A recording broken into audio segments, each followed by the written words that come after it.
Bom dia a todos, o meu nome é Ana Germano, eu sou médica radiologista, trabalho no Serviço de Imagiologia do Hospital Amadora Sintra e é com muito gosto que vos venho hoje falar de imagiologia na urgência.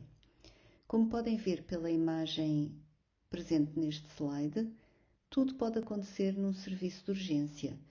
Este era um paciente baleado no tórax, onde a bala parou e condicionou fratura do corpo do externo, mas sem envolvimento da cavidade torácica nem do coração e, portanto, com sobrevida do paciente. Nesta aula pretende-se avaliar o papel da imagiologia no serviço de urgência. Vamos falar separadamente da imagiologia nas urgências torácicas, nas urgências hepatobiliares e gastrointestinais, nas urgências vasculares, nas urgências urológicas, nas urgências da área da cabeça e do pescoço, nas urgências ginecológicas e musculoesqueléticas. A imagiologia é a área da medicina que mais evoluiu nas últimas décadas. Em consequência, o número de exames de imagem solicitados pelos serviços de urgência é cada dia maior. Entre as técnicas solicitadas encontram-se o raio-x, a ecografia, a tomografia computurizada, a ressonância magnética e a angiografia. É muito importante que os clínicos conheçam a técnica adequada para responder à questão clínica que colocam e conhecer também as indicações, as vantagens e as limitações de cada técnica. Num serviço de urgência, a imagem pode ter simultaneamente um papel diagnóstico e terapêutico. É muito importante que o paciente esteja adequadamente preparado para realizar o exame que foi solicitado. Alguns exames necessitam que o paciente esteja em jejum, que tenha uma função renal normal, que não tenha alergias. Noutros exames é necessário que a bexiga esteja em repleção, nomeadamente na ecografia para avaliar a bexiga ou as estruturas contidas na cavidade pélvica.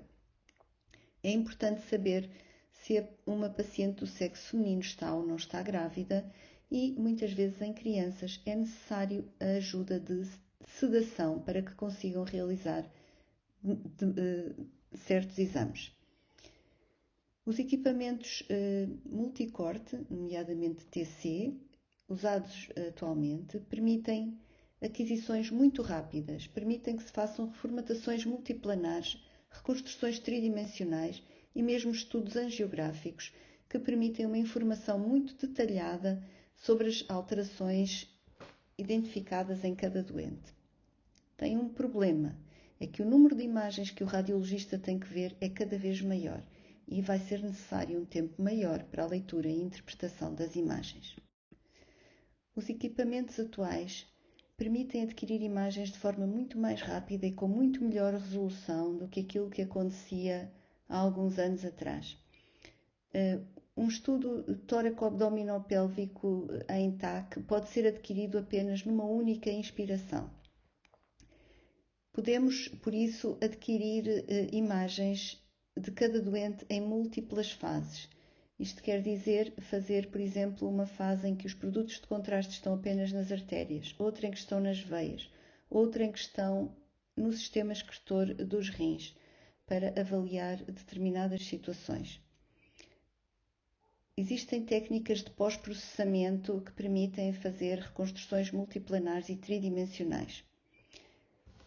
O número elevado de imagens que é necessário ler vai implicar que existam estações de trabalho dedicadas e, como já tinha dito, vai fazer com que demore mais tempo. Numa situação de urgência, é necessário um equilíbrio entre a qualidade da imagem e a resposta à necessidade, muitas vezes emergente, do clínico. É importante o diálogo entre o clínico e o radiologista e, em conjunto, se decida qual a melhor imagem para diagnosticar a situação em causa. Para isso, o radiologista tem que estar disponível para realizar e ler os exames o mais rapidamente possível e tem que estar preparado para muitos desafios diagnósticos. Não há urgência de imagiologia em que não surja uma situação nunca antes vista e desafiadora do ponto de vista diagnóstico. Tenho, por exemplo, este caso de um paciente de 26 anos que entrou na urgência por vômitos. O estudo TC efetuado mostrou uma oclusão do intestino delgado causada por um corpo estranho hiperdenso, que podem ver assinalado pelas setas nestas imagens sequenciais.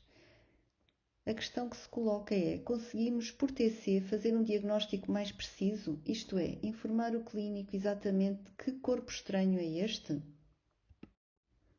A tentativa de reformatação multiplanar no plano coronal e sagital não ajudou muito no diagnóstico da natureza desta estrutura, mas uma vez que se trata de uma lesão com densidade cálcica idêntica, como podem ver, à densidade das estruturas ósseas aqui presentes, tentamos fazer uma reconstrução tridimensional.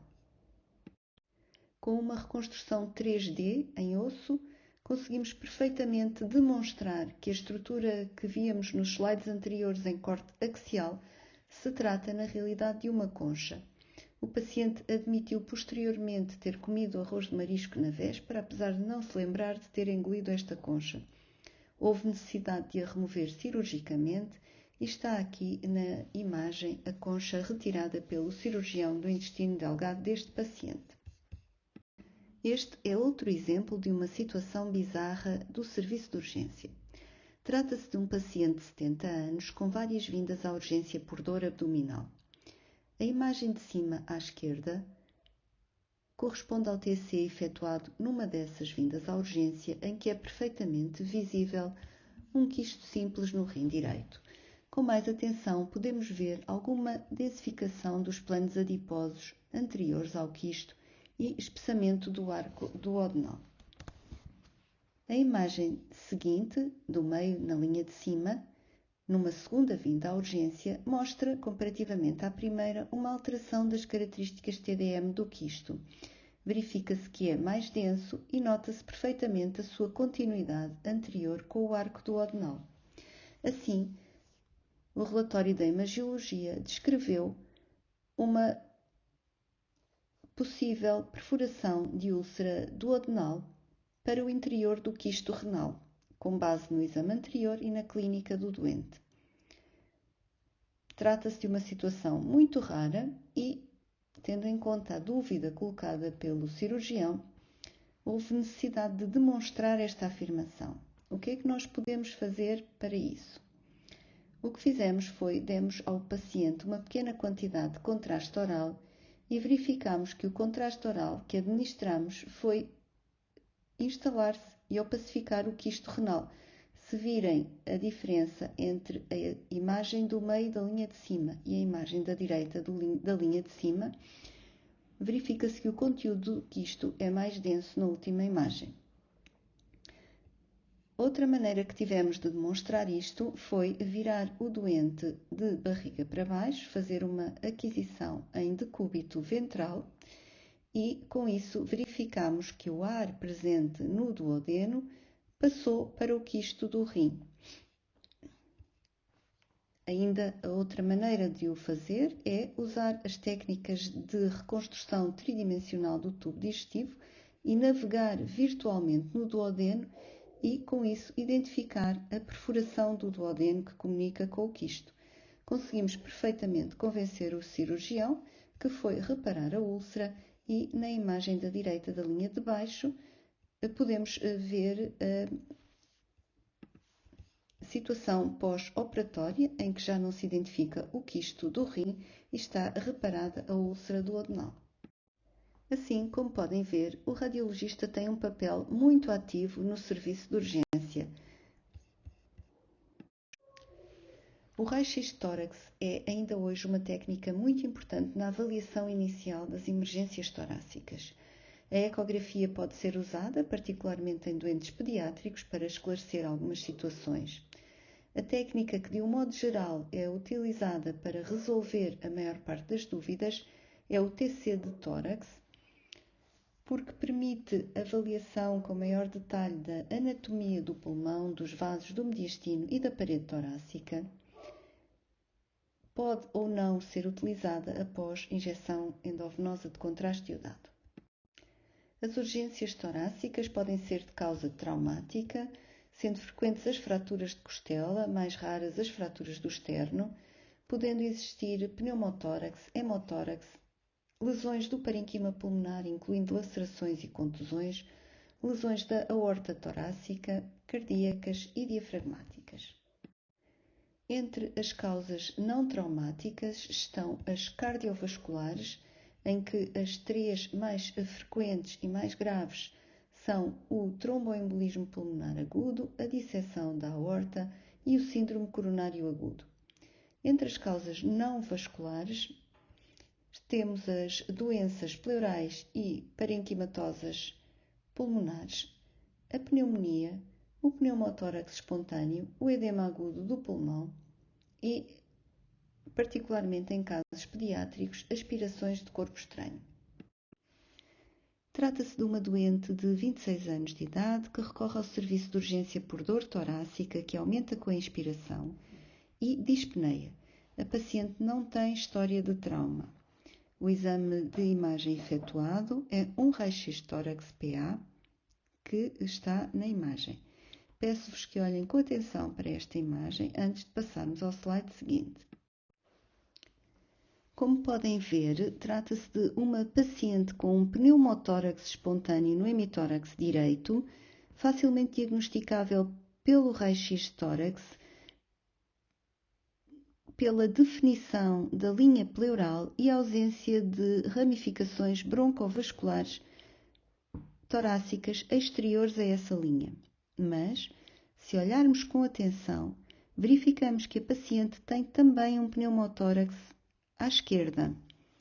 E, se quisermos demonstrar melhor este pneumotórax mais subtil, podemos pedir um raio-x tórax em expiração, que, por colapso dos pulmões, nos permite melhor demonstrar a presença de ar no espaço pleural. Num paciente diferente, em que foi necessário fazer um TC de tórax, é evidente um muito volumoso pneumotórax sob tensão no hemitórax direito, que condiciona colapso completo do pulmão e desvio contralateral das estruturas mediastínicas. É necessário uma drenagem emergente deste pneumotórax. Esta paciente de 45 anos de idade recorreu ao serviço de urgência por vômitos incoercíveis. Foi-lhe diagnosticada uma pneumonia complicada com derrame pleural. Apesar da terapêutica, verificou-se um agravamento progressivo que levou à necessidade de internamento em unidade de cuidados intensivos. Foi-nos solicitado, em contexto de urgência, um estudo TC com contraste oral positivo para excluir a possibilidade de perfuração esofágica como causa da não resolução da pneumonia do hemitórax direito. E o que vê na imagem é um dos cortes desse estudo TC em que existe contraste oral positivo no lúmen esofágico. Não vemos, contudo, nenhuma perfuração do esófago, isto é, não se vê passagem do contraste positivo para o exterior do lúmen esofágico neste exame. Para esclarecer completamente a questão da possível perfuração esofágica, decidimos efetuar uma segunda aquisição TC com a paciente em decúbito lateral direito. E nessa posição verificou-se, como podem ver na imagem, de forma inequívoca a passagem do contraste oral positivo para o espaço pleural. Demonstramos assim a perfuração esofágica deste síndrome de Boerhaave, que foi posteriormente tratado por stente esofágico. Este paciente de 47 anos de idade recorreu ao serviço de urgência por trauma tóraco-abdominal resultante da queda de uma escada. A imagem do slide mostra uma reconstrução 3D em osso do estudo TC efetuado na altura, onde é evidente a fratura do 12º arco costal direito, mas também a fratura de apófises transversas lombares. Este raio-x foi trazido ao serviço de imagiologia por uma nefrologista preocupada com a imagem indicada pela seta.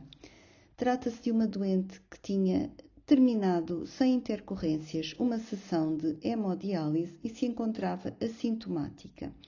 Contudo, a estrutura que a seta indica, o catéter de hemodiálise, deveria ter a sua extremidade na veia cava superior.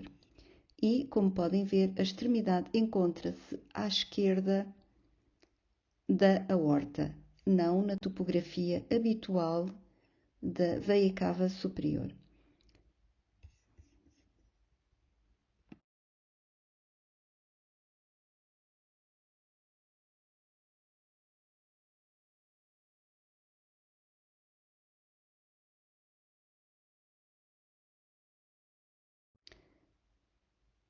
A dúvida que se colocava é se teria havido alguma perfuração de grande vaso, improvável, uma vez que a hemodiálise tinha decorrido sem intercorrências e a paciente se encontrava assintomática.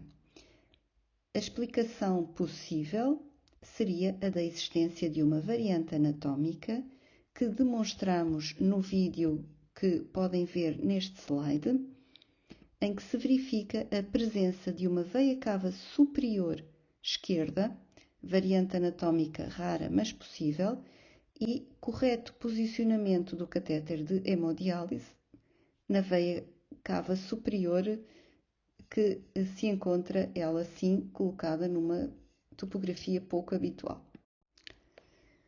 Trata-se de um paciente de 77 anos que vem à urgência por uma dor torácica excruciante, complicada com síncope e choque. É efetuada em situação de emergência um TC tóraco-abdominal após contraste endovenoso e as imagens do slide são um corte axial e uma reformatação sagital da aorta do paciente, onde se observa uma dilatação aneurismática da aorta ascendente e uma disseção da aorta torácica e abdominal.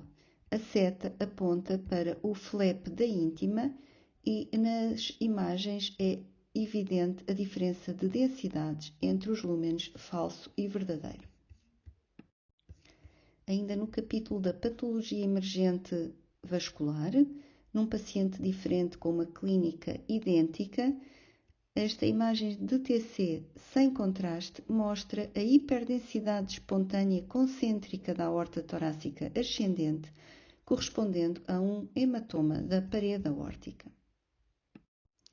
Uma terceira situação de urgência vascular a necessitar de diagnóstico por TC é a do slide que apresentamos, onde se identifica nesta paciente com 63 anos de idade, com um edema do membro inferior esquerdo, dispneia e síncope, um defeito de repleção em célula na bifurcação da artéria pulmonar, que é diagnóstico de tromboembolismo pulmonar. Num paciente diferente, podemos novamente identificar trombos múltiplos na artéria pulmonar. Apresento-vos uma situação de uma criança de 8 anos com febre alta, tosse e dispneia, com diagnóstico em raio-x tórax de pneumonia, a quem foi solicitada uma ecografia para avaliar a presença de concomitante de derrame pleural. A ecografia mostra de forma inequívoca um derrame pleural não puro, veem que é cinzento na ecografia e está assinalado por estrelas, e no meio do derrame pleural temos uma consolidação do parênquima pulmonar, no interior do qual se vê uma cavidade assinalada por uma seta. A ecografia mostra assim uma pneumonia necrotizante complicada com empiema. Perante o diagnóstico ecográfico descrito no slide anterior, foi solicitado um estudo TC para melhor caracterização. Mostro-vos a imagem de reformatação coronal do TC de tórax, onde se observa preenchimento de todo o hemitórax esquerdo por pulmão colapsado e derrame pleural, neste caso empiema, que globalmente condiciona um desvio para a direita das estruturas mediastínicas. Reparem que a caracterização da estrutura do derrame pleural, não puro, empiema, e as cavidades que eram evidentes na ecografia não são tão bem definidas no estudo TC. E fazendo um pouco a transição para o abdômen, apresento-vos este caso também bizarro de um paciente psiquiátrico de 47 anos que engoliu um corpo estranho. O raio-x abdominal era normal. Foi solicitado um estudo TC para a exclusão da ingestão de corpo estranho e o que vos apresento é a reformatação coronal em partes moles e cortes espessos, onde conseguimos perfeitamente identificar o corpo estranho. Percam algum tempo a olhar para esta imagem e a descobrir onde está o corpo estranho e que corpo estranho é, antes de passarem ao próximo slide. E aqui está a resposta. Podemos identificar no esôfago distal e no estômago um garfo em que os dentes estão em topografia mais superior e o cabo em topografia inferior, e ao lado a imagem do garfo que foi removido endoscopicamente. Como veem, é um garfo de plástico, razão pela qual não era visível no raio-x. Enquanto o raio-x era uma técnica com muita importância na avaliação torácica, não tem praticamente significado na avaliação em urgência hepatobiliar ou gastrointestinal. No que se refere à patologia hepatobiliar, a ecografia com ou sem Doppler é o método inicial de avaliação preferido. O TAC é o método complementar que permite esclarecer dúvidas. A ressonância magnética está reservada para alguns casos particulares. Em relação às urgências gastrointestinais, como disse, o raio-x tem muito pouco valor. O TC tem mais informação, é mais rápido e permite a avaliação da totalidade do abdômen. A ecografia continua a ser reservada para os doentes pediátricos e para as mulheres grávidas, e o mesmo se verifica em relação à utilização da ressonância magnética em contexto de urgência. Há causas frequentes de urgências hepatobiliares, nomeadamente causas infecciosas, inflamatórias, traumáticas e neoplásicas. Podemos salientar ou enumerar a colecistite aguda, colangite aguda, abscessos hepáticos, no nosso país por vezes ainda o quisto hidático, lesões hepáticas que sangram, casos de trauma e a pancreatite aguda.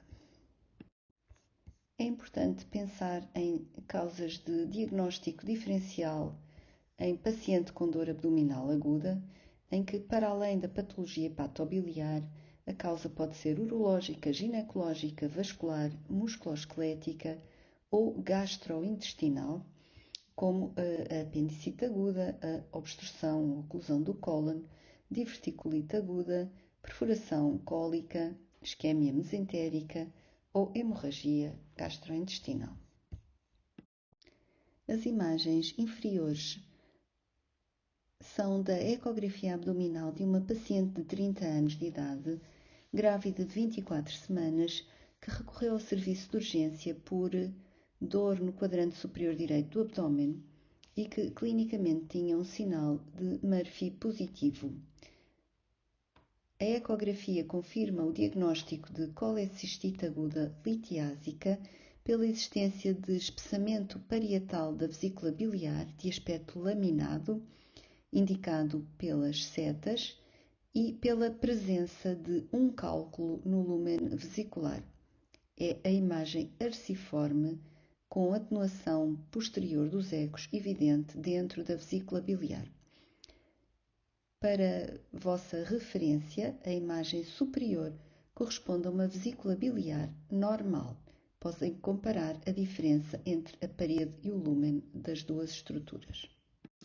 Este homem de 80 anos de idade recorre também ao serviço de urgência por dor no quadrante superior direito do abdômen. Contudo, acompanha-se de icterícia e febre alta. O estudo TC revela dilatação das vias biliares intrahepáticas e presença de uma estrutura espontaneamente hiperdensa na extremidade distal do colédoco, compatível com cálculo. O conjunto das alterações descritas traduz colangite aguda que foi necessário tratar por drenagem da via biliar e remoção dos cálculos por CPRE. A tomografia computurizada é a técnica de eleição para confirmação do diagnóstico clínico e laboratorial de pancreatite aguda. Assim, neste homem de 65 anos, com hábitos etanólicos, que recorre ao serviço de urgência com dor epigástrica e com aumento da amilase sérica, o diagnóstico clínico de pancreatite aguda está feito. A TC é efetuada posteriormente para avaliar a extensão, caracterizar as lesões do pâncreas e complicações desta patologia. A ecografia é muitas vezes usada também para estabelecer o diagnóstico diferencial entre pancreatite aguda litiásica ou não litiásica. Isto porque os cálculos da vesícula são muitas vezes não radiodensos e são só vistos em ecografia. Podem existir e não serem identificados em TC. Neste caso, documentamos um pâncreas globoso, mas que ainda capta o contraste endovenoso e com densificação da gordura peripancreática e presença de líquido peripancreático e no espaço pararrenal posterior direito, em relação com pancreatite aguda. O diagnóstico de apendicite aguda, particularmente na idade pediátrica, é feito em urgência por ecografia. Trata-se de uma criança de 14 anos de idade que recorre à urgência por vômitos, tem uma dor localizada na fossa ilíaca direita e é-lhe solicitado uma ecografia para confirmação do diagnóstico. Na imagem acima podemos ver em corte longitudinal uma estrutura tubular em fundo cego, de parede espessada, não depressível e dolorosa à passagem da sonda. A imagem inferior mostra a mesma estrutura em corte transversal e pequena quantidade de líquido envolvente. Estas imagens têm os critérios ecográficos necessários para demonstrar por ecografia apendicite aguda. Apesar de ter pouca utilidade no serviço de urgência, o raio-x simples do abdômen foi, neste caso, por si, diagnóstico da patologia em causa. Trata-se de um paciente de 23 anos de idade que, acabado de chegar do aeroporto, refere dor abdominal intensa e o raio-x mostra obstrução do delgado, traduzido pelas ânsias dilatadas com níveis hidroaéreos evidentes, e também a causa da obstrução, que são as imagens ovaladas indicadas pelas setas, que correspondem a pequenos pacotes de droga neste body packer.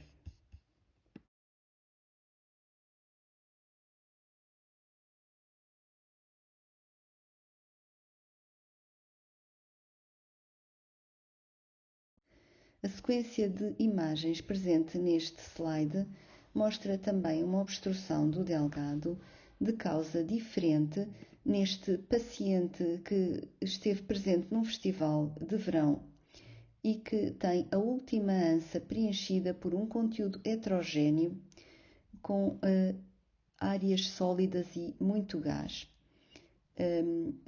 O aspecto em TC é típico de um bezoar que oclui a última ânsa ileal e causa assim obstrução do intestino delgado. Foi necessário cirurgicamente desobstruir o intestino delgado e demonstrou-se intraoperatoriamente que o conteúdo da última ânsa ileal eram inúmeros amendoins ingeridos por este paciente durante o dito festival. Posteriormente, ele confirmou ter comido cerca de 1 kg de amendoins na véspera. Este foi um paciente de 32 anos, vítima de agressão com uma arma branca, que foi trazido ao serviço de urgência com uma ferida no hipocôndrio direito. Só já na sala de TAC é que se identificou aquela estrutura triangular de densidade metálica que podem ver indicada pela seta na imagem, que correspondia à lâmina da faca que tinha sido separada do cabo e deixada na cavidade abdominal. Pode-se ver a mesma lâmina nesta incidência de perfil. O estudo TC efetuado revelou não ter sido atingido por esta lâmina de forma miraculosa nenhuma estrutura vital importante e ela foi removida cirurgicamente, podem vê-la na imagem abaixo. O pneumoperitoneu é outra das situações que pode ser diagnosticado apenas por raio-x do abdômen. É o caso deste paciente de 73 anos que recorre à urgência por dor epigástrica. O raio-x mostra, indicado pelas setas, a presença de ar entre o fígado e a hemicúpula diafragmática direita, neste raio-x efetuado com o doente sentado, e é diagnóstico de pneumoperitoneu.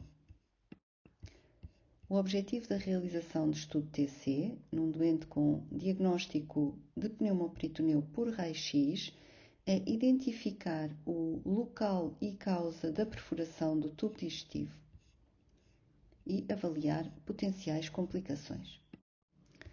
Outra situação diagnosticável em raio-x do abdômen é o volvo da sigmoide. É uma imagem típica em grão de café que corresponde à ânsa sigmoideia torcida, dilatada, sempre muito distendida. Neste paciente com clínica de oclusão intestinal. Os divertículos do cólon são pequenas saculações da sua parede, mais frequentes nos segmentos sigmoideu e descendente. Estão indicadas pelas setas na imagem de clistero opaco inferior à esquerda. Quando inflamam ou infetam, envolvem também a gordura envolvente, condicionam dor mais frequentemente no quadrante inferior esquerdo do abdômen e aumento dos parâmetros inflamatórios.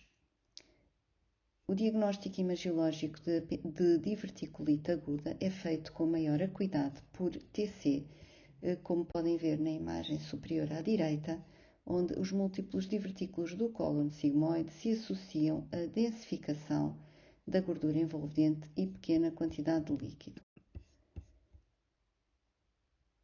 Neste paciente de 37 dias com suspeita clínica de estenose hipertrófica do piloro, a confirmação foi feita por ecografia, demonstrando-se aumento do comprimento e da espessura da camada muscular do piloro. No grupo pediátrico, a invaginação ileocólica traduz-se clinicamente por dor abdominal e choro intenso da criança e presença de muco e sangue comparável com geleia de framboesa nas fezes. O diagnóstico é feito por ecografia, onde se identifica uma massa traduzida por uma imagem semelhante a um rim e a terapêutica é muitas vezes também feita por clister opaco, que, pela progressão da coluna baritada, permite desinvaginar a ansa. Se não for possível a desinvaginação por esta técnica, será necessária intervenção cirúrgica. A ruptura de aneurisma da aorta é uma emergência vascular que necessita de cirurgia imediata. Neste exemplo de um paciente de 80 anos com dor abdominal excruciante que chega à urgência em choque, o estudo TC, mesmo sem contraste, demonstra a dilatação marcada aneurismática da aorta abdominal na imagem inferior e a presença de extenso hematoma retroperitoneal que se traduz pelas imagens de hiperdensidade espontânea que correspondem a sangue. No mesmo paciente e ainda sem contraste endovenoso, podem ver-se em reformatação sagital e coronal as dimensões do aneurisma e a extensão do volumoso hematoma. A suspeita clínica de trombose venosa profunda do membro inferior pode ser confirmada ou excluída por ecodoppler.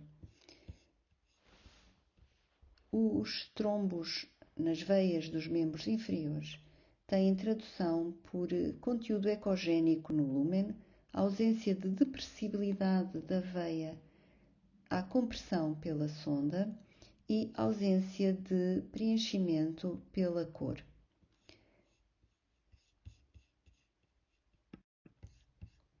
A patologia urológica é causa frequente de ida do paciente aos serviços de urgência.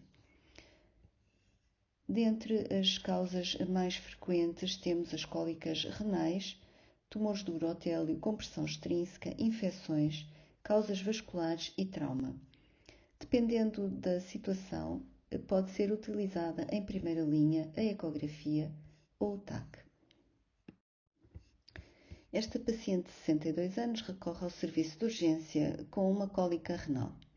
A ecografia demonstra imagem superior à esquerda, dilatação do sistema excretor do rim, condicionada por um cálculo, imagem superior à direita, no ureter lombar. Em ecografia, o cálculo é uma imagem hiperecogénica que condiciona a atenuação posterior dos ecos. Por dúvida sobre a existência de cálculo único ou múltiplo, foi efetuado também TC, imagem inferior à direita, onde se documenta o mesmo cálculo que era evidente no estudo ecográfico no ureter lombar. Em TC, os cálculos renais são praticamente sempre hiperdensos.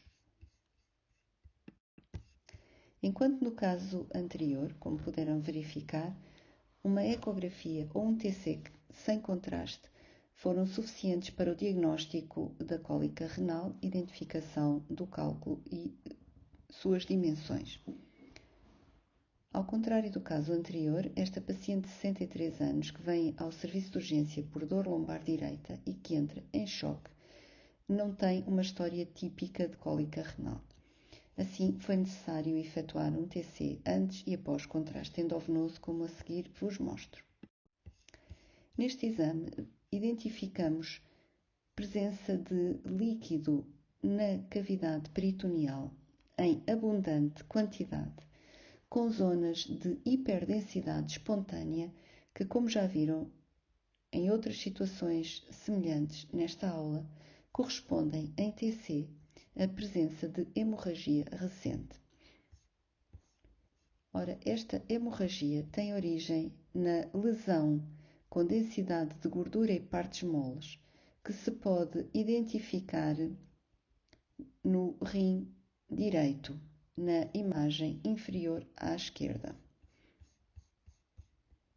E também na imagem inferior à direita. Ainda na mesma paciente, o TC após contraste endovenoso em fase arterial demonstra hemorragia ativa da lesão descrita, que se traduz pela saída do produto de contraste para o interior do hematoma que tinha sido identificado na aquisição sem contraste. Na fase venosa, que é ilustrada na imagem inferior à direita, verifica-se aumento da hemorragia ativa. Esta lesão com densidade de gordura é típica de um angiomiolipoma e uma complicação possível em angiomiolipomas, que são tumores benignos renais, sobretudo quando atingem grandes dimensões, é a hemorragia espontânea e chama-se a esta hemorragia de angiomiolipomas o síndrome de Wunderlich. Ainda dentro da patologia urológica, a torção do cordão espermático é uma emergência que implica terapêutica no prazo máximo de 6 horas, ao fim do qual se verifica com maior frequência necrose e impossibilidade de salvação do testículo em causa. O diagnóstico é feito pela clínica e confirmado por ecografia e ecodoppler, onde se observa um enrolamento do cordão espermático, que em ecografia apresenta uma imagem espiralada, o sinal de Whirlpool, e, simultaneamente, ausência de vascularização detetável por ecodoppler no testículo homolateral. Dentro do capítulo das urgências da cabeça e pescoço, apresento-vos 2 casos pouco frequentes e que foram desafios diagnósticos. O primeiro caso é o de um paciente de 41 anos que, após uma tentativa de enforcamento no domicílio, recorreu ao serviço de urgência por queixas de odinofagia e expectoração com pequena quantidade de sangue. Ao exame objetivo, podemos identificar no seu pescoço as marcas da corda por uma equimose circunferencial. A palpação das cartilagens laríngeas neste doente era dolorosa e a observação por otorrinolaringologia revelou uma via aérea patente, mas com um ligeiro eritema da hipofaringe e da mucosa laríngea. O estudo TC revelou fraturas bilaterais simétricas ligeiramente desalinhadas do osso hioide, evidentes na imagem superior à esquerda.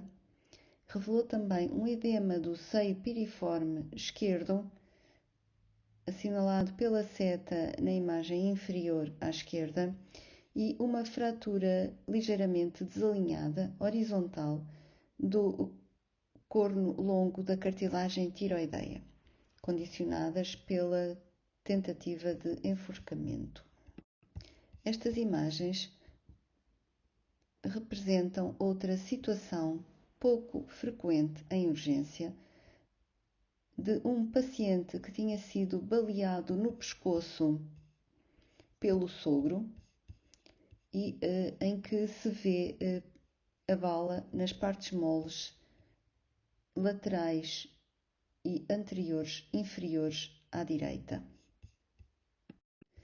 A localização precisa da bala foi tentada por TC, mas não foi possível uma adequada caracterização por a imagem se encontrar prejudicada pelos artefactos de metal condicionados pela bala em questão. Foi a ecografia que permitiu a localização correta da bala entre a veia jugular interna e a carótida comum, sem lesar nenhuma destas estruturas.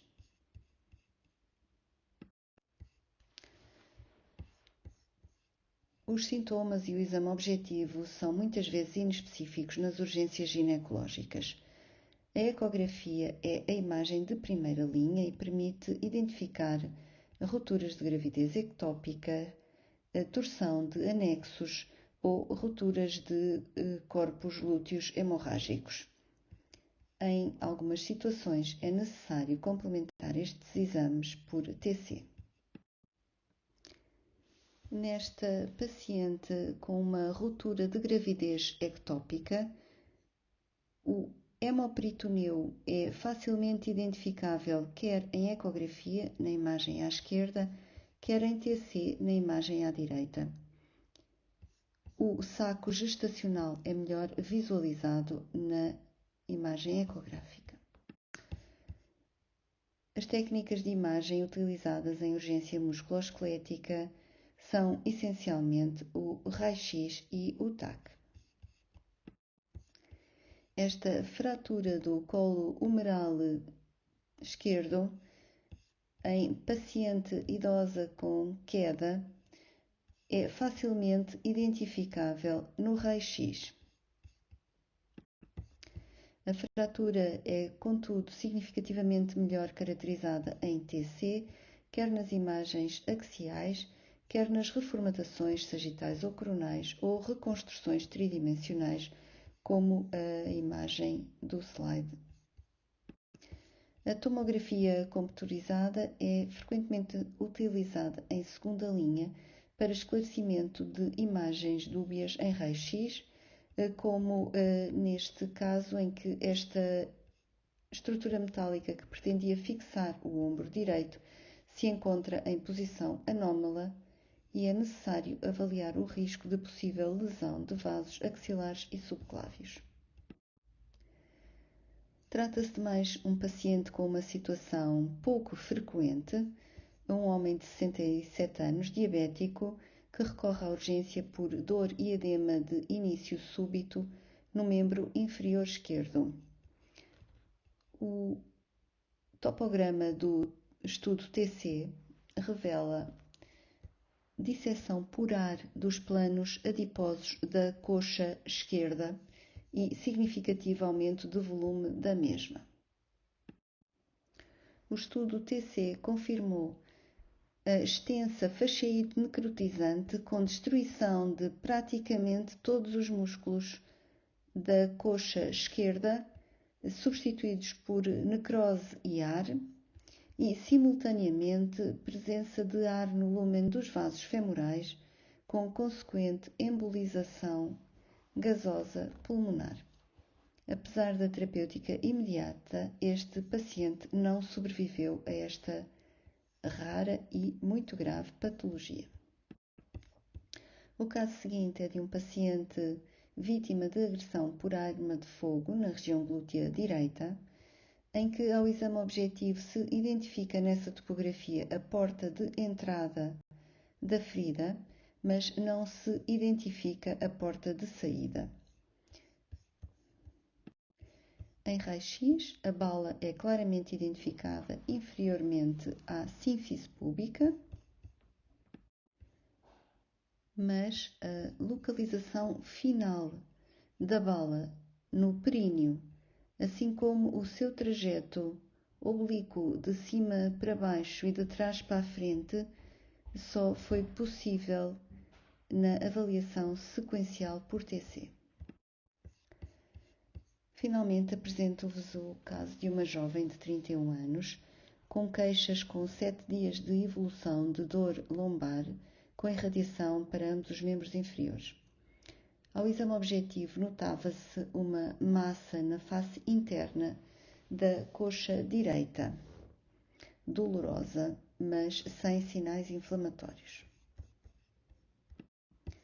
Tendo em conta as queixas da paciente, foi feito um raio-x da coluna lombar.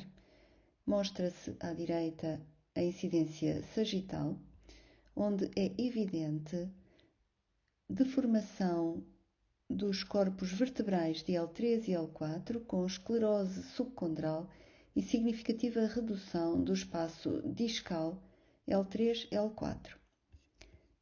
Para a tumefação da face interna da coxa direita foi efetuada uma ecografia, imagem da direita, que mostra uma coleção líquida compatível com abscesso. Será possível integrar e juntar numa mesma patologia estes dois achados? O estudo TC permitiu correlacionar as duas lesões previamente descritas, assim como identificar a sua causa provável. Nas imagens deste slide, vemos na coluna à esquerda e de cima para baixo a destruição do corpo vertebral associada à presença de abscessos bilaterais nos músculos psoas que se estendem inferiormente pelos músculos ilíacos e que, à direita, se continuam para formar um volumoso abscesso na face interna da coxa. São melhor demonstráveis nestas reformatações sagitais e coronais, à esquerda em janela de partes moles e à direita em janela de osso, as alterações de abscessos dos músculos psoas e dos músculos da face interna da coxa e também as alterações ósseas em L3, L4, típicas de espondilodiscite tuberculosa. A imagiologia foi utilizada para guiar a drenagem destas coleções, simultaneamente diagnóstica, porque permitiu a cultura do pus recolhido, e terapêutica, porque drenou os abscessos.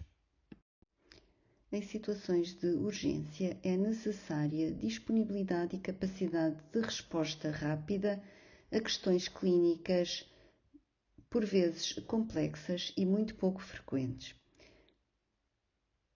Os avanços tecnológicos em imagem médica permitem atualmente uma aquisição rápida e com elevada acuidade diagnóstica de imagens em medicina. Para as interpretar, é necessário conhecer de forma rigorosa a anatomia radiológica e ter uma formação médica sólida que permita a integração da clínica com as imagens obtidas. Muito obrigado a todos pela vossa atenção.